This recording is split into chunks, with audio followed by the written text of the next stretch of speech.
Welcome to Quality Branding Hub. The channel is for the quality control engineer, site engineer, and the civil engineer who are working in the construction field. In this channel, we are dealing with anything and everything which is required to get success in the construction. So, what is today's topics? Today's topic is all about the grade of steels. We have different grade of steel as per IS 1786. But what is the difference? Why different grades, and why it's called grade? That all we discuss in today's video. So stay tuned until then to get the full information. And if you are new in my channel, kindly subscribe my channel and hit the bell icon so that whenever I upload a new video, you will get immediate notification.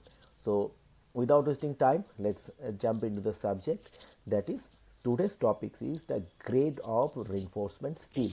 Now all we know that any concrete without the steel, it's not possible to withstand for the long time. Because of this tensile strength, it will break. So that is why we introduce steel inside the concrete to mitigate the tensile stress.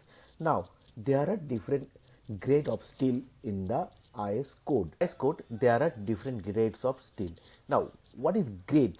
That we want to know, that what is grade. Now the grade of steel reinforcement refer to its classification based on minimum yield strength, which is the amount strength it can withstand before permanently deforming. Now for that we need to understand first that what is stress strain curve, and according to the stress strain curve we can find out what is the yield strength. Now and on the basis of the yield strength we are classifying our steel into the grade. We are defining grade is Fe415 500 550 Fe600 is like that.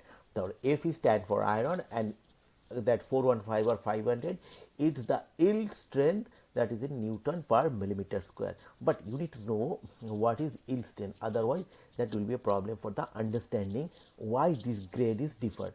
Now see, this is the stress strain curve.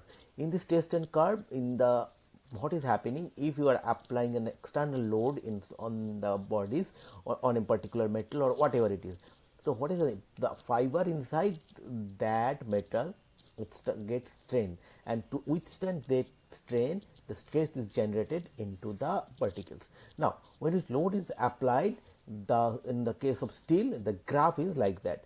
See, in the point 0 to A, this portion is absolutely straight, where the stress is proportional to strain, and the material obeys the Hooke's law.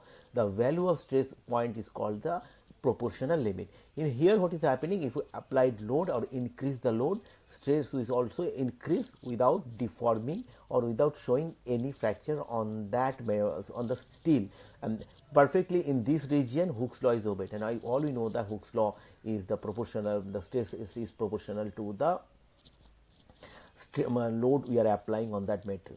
Now what is happening, if we increase the load, further load, what will happen, that is called the point A to B. In the point A to B, in this portion Hooke's law is not obeyed, although the material may still be elastic. That means if we remove the load, it will come to the original position. Say for example, if you are taking a rubber and you applied load and it's elongated, but if we release the load, it will come to this original position. So here also in this position Hooke's law is not obeyed, but it can come down into the original position if we not applied, if we remove the load from the steel. Now if we increase further load, the point B to C in this portion, in B to C, what is O to A is absolutely Hooke's law, it's obeying O to A. Hooke's law is not obeyed, but it will come to the original position. Now from B to C, in this portion the metal shows a strain even without increase the stress.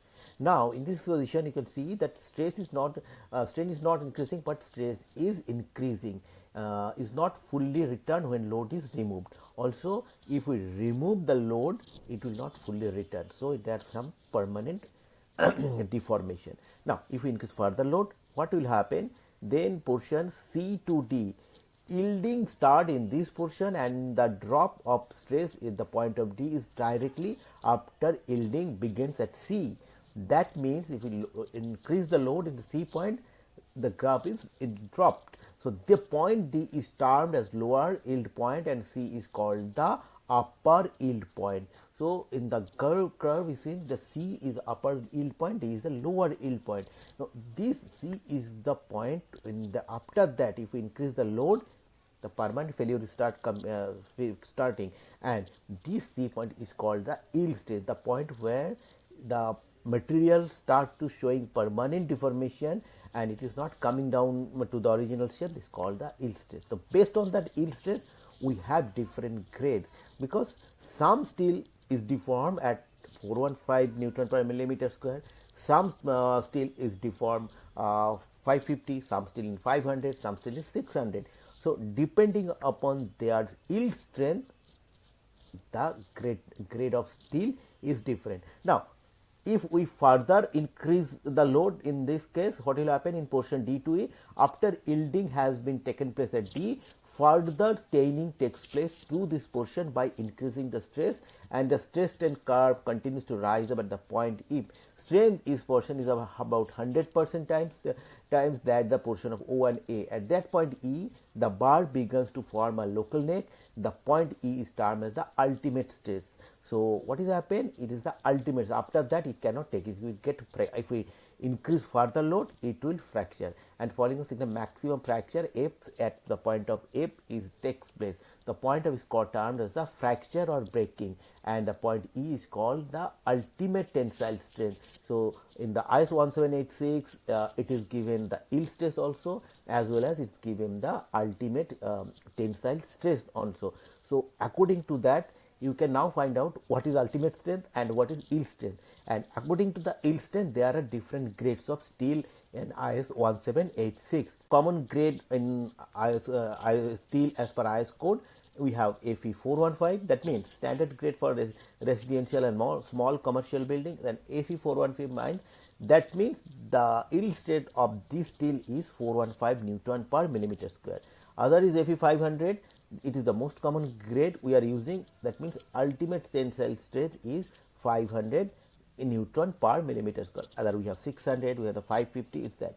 Now why grade is important? Why not the only single grade? That we will find now. We can find out only grade and there is no confusion. But we have different grade. Now why this different grade? Now different grade is important is because of the tensile strength. Concrete is good in compression, all we know, but it is weak in tension. That is why we are introducing steel into the concrete to withstand the tensile strain. Now according to your load, according to your structure, there are different kinds of different load pattern is forming and different load is there. So where the load is tensile load is low, you can use the lower grade of steel. Where the tensile load is high, you need to use the higher grade of steel. That is why the different tensile grade. Suppose you need only 415, but if we have only 600 steel of grade, that is 600 steel grade is not economical, which is expensive. So for the smaller work, you need to get the material which is more expensive, that is not economical. That is why the different grade of steel as per the purpose or as per the load pattern. Then ductility and the safety. Now the ductility is another part in the IS code. It has given that ductility also, that is we have 500 and we have 500D. So I will come later what is ductility. So grade marks D is for the ductility. This is a higher elongation properties that allow structure to bend and absorb energy during earthquake rather than the collapsing suddenly. And then the thermal compatibility. Steel is used because it's the coefficient thermal is similar to the concrete. So when any expansion and contraction is happening, both the material, that is steel and the concrete, expand and contract similarly. So there is no strain inside the concrete is generating. And then economic and efficiency. I already discussed that where we need 415, we need to use 415, and where we need 600 or 500, we need to use the 600 or the 500. It's not that when we need the 4 and 5, we will use 600, and where it is 600, we will not use the 500 because of the cost or the budget is the main issue. We cannot use that one. That is why economical purpose also that their different grades is important. Now there is another terms is coming D, that is for the ductility. In the IS 1786, it is showing that the 500D, 600D, it's there. So D stand for ductility. Now, what is the ductility? In the material science and engineering, ductility is a mechanical property that describes a material ability to undergo significant permanent plastic deformation under tensile state before it fracture or breaks. So in before it fractures breaks, that it undergo its material to permanent plastic deformation, so that is called the ductility. Now we have 500 and 500D. What is the difference that we need to know? First, with the ductility, in ductile concrete, it has the higher elongation. In the normal, that is a 12%, but it's ductile material, it's a 16%. Now, why it is important? This higher elongation is a critical indicator for ductility, which determines how much a steel bar can stress under stress before it physically breaks. Fe500 steel, which is typically has a minimum elongation, is 12%, whereas the 500D has the elongation of 16% as per IS 1786, provides several life-saving and structural benefits. What? The earthquake resilience in the higher elongation so allows structure to absorb and dissipate seismic energy. So that is why in the seismic zone this is important to use the ductile grade of steel.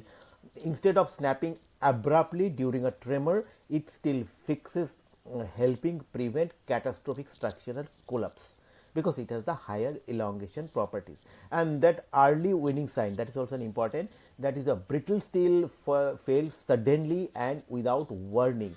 Ductile steel with high elongation will show visible sign of distress, that it has given you time to find out what is the problem, and you can give the solution or the mitigate the problem. But if it is not, it is suddenly it will break, you will not get any time to rectify. Then is stress distribution, that is also very important. So in case of a local overloading, highly ductile bar can stretch and transfer excess stress to another parts of the structure that have more capacity, effectively sharing the load or prevent localized failure. That is also important. We are now, it's a frame structure, that means if any portion of the structure has more load, it can transfer that load to the other portion. But if we are using the normal steel, because it's the elongation property is not that much, so it cannot transfer the load so quickly or so smoothly than the ductile material. But in the ductile steel, it can transfer to prevent any localized failure. Now the energy absorption, the area under the stress strain curve represent the energy of material can absorb. More elongation significantly increase this area, correct? See in the graph you will see the, what is the energy it can absorb, there is the area. So if the elongation is more, that means area is more, so the energy absorption is also more in case of ductile material, so making the structure far more robust against sudden dynamic shocks like seismics or cyclone. So that is why this ductile material we are using now in nowadays, wherever the seismic zone is there or the high wind zone, that area we are always offering the ductile steel other than the normal steel, because in the normal steel this all the facilities we will not get what it is, that the earthquake resilience, early warning sign, stress distribution, improved workability, energy absorption. So that is why the elongation is the property that we need to think whenever we are selecting our steel for that structure, where the structure will withstand, what is the seismic load, what is the wind load. According to that, ductile material is important. Now if we look for the chemical composition, that chemical composition also has different. So it has the lower carbon percentage in case of ductile material rather than the normal material. So if the lower carbon percentage, what will happen? It's the increased weldability and bendability. Now if you need welding for this material, it has the weldability is more, and the bendability, that is also is more, and in that case also it helps to take the load or withstand the load when it is coming to the structure. Now the lower sulfurs and phosphorus, that is also lowered into the ductile grade of steel. It prevents knot shortness, failure or high temperature, and cold shortness, brittleness or extreme cold. That means in high temperature or in the low temperature also it withstand the environmental temperature difference. And the seismic resistance also, because it's the higher energy absorption capacity 500 DMAT, that means any ductile material has of the mandatory choice for earthquake prone zone. So these are all about the different grades of steel as per IS 450C, sorry, IS 1786, and what is the ductile grade of steel, and what is the difference in between normal grade of steel and ductile grade of steel. And I hope you find it useful, and if you find it useful, kindly subscribe my channel and hit the bell icon so that whenever I upload a new video, you will get immediate notification. And I'm waiting for your valuable comments, so that from your valuable comment everybody will be benefited. And if you want to know anything more about quality control and construction, please let me know. I will come with more content like this. And thank you once again for watching me.